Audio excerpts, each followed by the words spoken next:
if you're a fan of flowers and cafe, then you might want to visit this place. Kaya samahan niyo ako dito sa Sweet Miney and Cafe Yani. Syempre, when I discovered this place, hindi na ako nag-alangan at pumunta talaga ako mag-isa. This cafe is located at Regalado Highway, Novaliches, Quezon City, Metro Manila, kaya ang dali-dali lang talaga mapuntahan nito kasi napaka-visible nito sa maps. The whole place is very cozy, very calming, and very aesthetic. Bawat corners talaga nitong cafe na to is Instagrammable. Talag mapapapicture ka kahit saan. And here's their menu.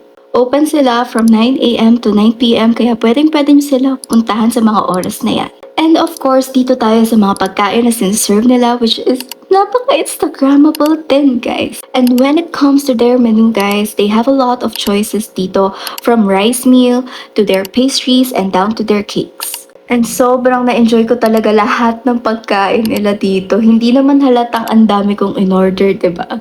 I am so in love with their chocolate mousse cake tapos etong strawberry latte nila. I am amazed kasi naka-crack yung chocolate sa loob. Nung sinerve sa akin to, akala ko drink, pero nung natikman ko, chocolate cake pala and sobrang sarap niya. Kaya kung naghahanap kayo ng cafe na nagsuserve ng masarap na pagkain tapos napaka-aesthetic ng place and full of flowers, I highly recommend you guys to visit Sweet Miney and Cafe Yani. Napaka worth it, kaya try nyo na.